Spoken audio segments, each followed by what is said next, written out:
Hello,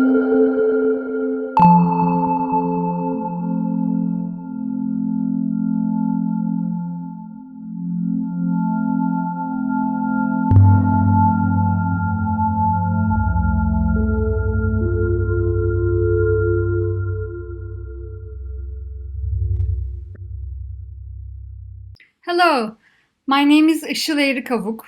I'm an artist and an academic.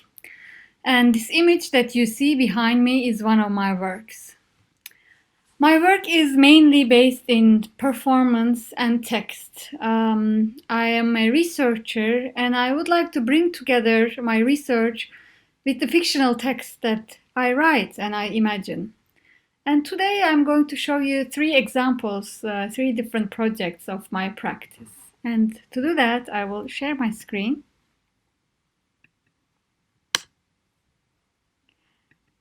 And this is my website.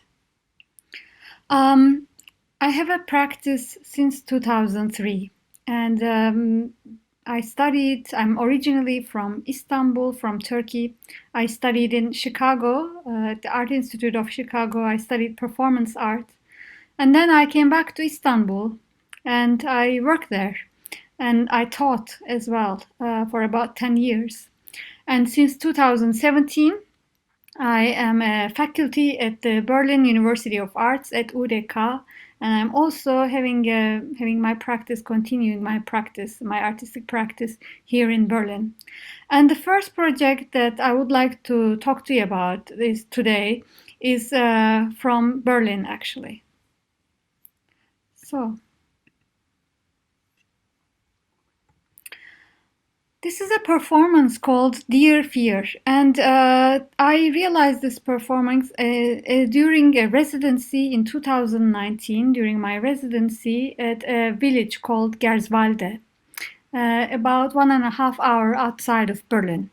It's a beautiful village, and this residency organized by the Bühne allows the artist to stay there and work with the site.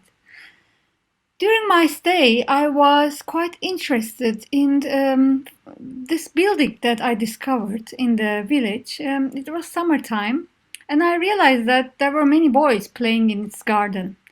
I realized soon that this was a Jugendheim, an orphanage and an education center also for refugee boys who came to Germany without papers. They were between 11 and 18 years old. And after some administrative attempts to go and talk with the teachers and getting permissions, I was allowed to be in contact and to work with some of the boys in the school. And these are some of them. They are from Somalia and Guinea. They all came to Germany alone by themselves. And I was really interested in their stories.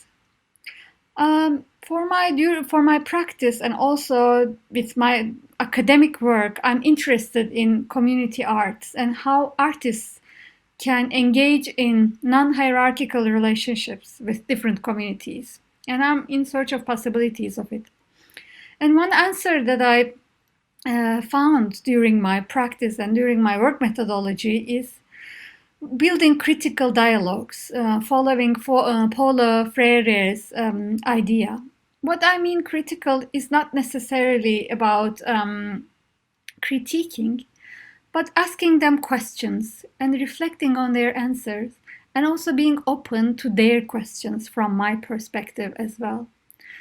So in this relationship with the boys, during the time that I worked with them, we shared our coming to Germany stories, and we tried to find common aspects around them.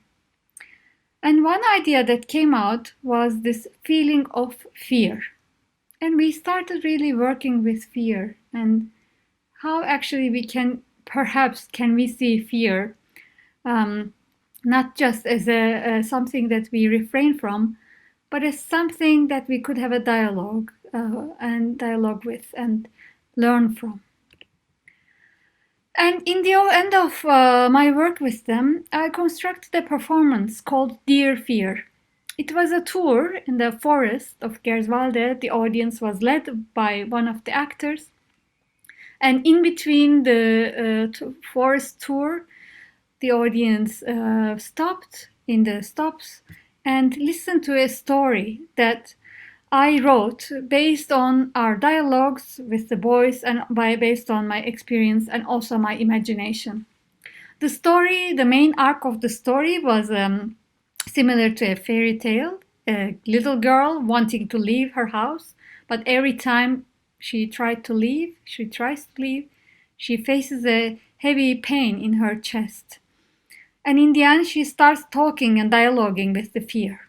So these dialogues were one aspect, but also there were stories of the boys and their experiences of fear in the village, and also my own perspective, as well as news stories formed around this idea. And during the performance, the audience followed us and also our actions. At the end, we collected the audience's fears on a piece of pen and paper and buried them into the ground with a ritual. Here is a short trailer of the performance. Once upon a time, there lived a girl in a small village.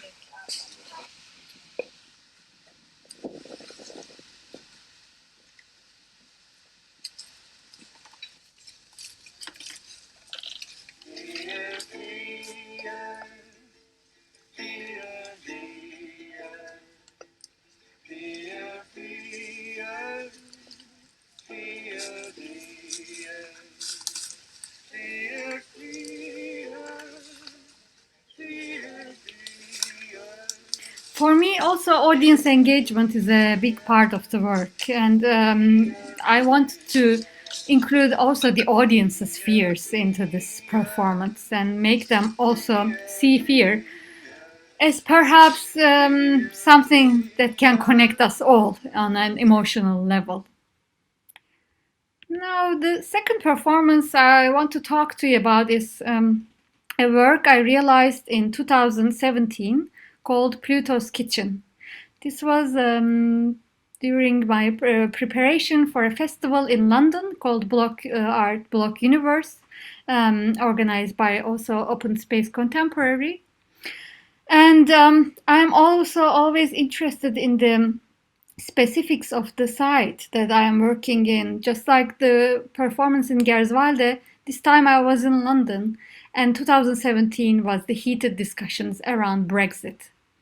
And Brexit is not just a political decision, but also I was constantly seeing on the internet memes like this. On the one side, there's the nice European food, and on the other side is the lonely British beans. Hello. And this reminded me of actually breakups. Yeah, and seeing Brexit as England's breakup with the EU. And it inspired me to go back and think of this news again, and that I had been following of Pluto, the planet Pluto, being denounced as a dwarf planet. This had happened some years before Brexit. And I was quite interested in this notion of breaking up the borders and how we as humans could decide, we as mortal beings could decide whether Pluto is a planet or not, what we call it. And just like also England's breakup from the EU was a decision of a certain point of view, and it did not represent everyone. And at the same time, a personal breakup story was also in the picture. So I came to bring them together, all these three stories together around the dinner table, around the menu, which represents the course of a relationship. It starts from cold. There is a starter called "My heart was cold and blue as ice before I met you." Then it goes into a growing pie. You grew not only in my heart, but also in my stomach. and then a dessert, which the people who came to the dinner could decorate themselves, and at the very end turns into a little pickle box that you can take home. In the performance, again, actors were narrating stories of breakups from these three different perspectives. And in between these stories, there were also quotes from Theresa May, the then Prime Minister of England, and her quotes on Brexit as well. As I said, one thing I'm interested in is also the audience involvement. And here, in between the dinner and the courses, there were several tasks that the audience needed to follow, such as closing their eyes and making contact with the person sitting next to them as they were waiting for their food, and also dialoguing with each other in between the breaks as well. The performance lasted about 3 hours. And here is the starter, and the pie, and the dessert, and the pickle. From this, I want to go to a third performance, which is realized in Istanbul in 2012, when I was living there. This is a project called Change Will Be Terrific. I realized it with my long-term collaborator, Joseph Amado. And for those of you perhaps who've been there, this is Taksim Square, Istanbul's busiest, most famous square in the heart of the city. And here is another image of it. And behind it is the Gezi Park, which 1 year after this performance hosted or witnessed this big political protests in the city, and I was involved as well. But our project was 1 year before, as I said, and we were really interested. We had a studio around it at that time. We were working there, and suddenly the municipality announced that the square would be transformed, and the park also would be demolished. And nobody knew exactly what would happen and why would it happen. And we really wanted to criticize these ongoing top-down decisions from the government and the municipality without talking to the residents and with the locals and getting their opinion. And in the end, we did talk to many locals, also urban planners and architects, and decided to propose our own idea of transformation as a side project or as an alternative to government projects, which they called crazy ideas. So we had an even crazier idea, which was called PPP, 3Ps, which are the pyramids of Egypt, Parthenon of Greece, and Palmyra, which unfortunately was lost during the war, of Syria. The idea was Turkey would either buy or rent these cultural heritage sites from the neighboring countries, so it would help its neighbor and gain some cultural also heritage of its own.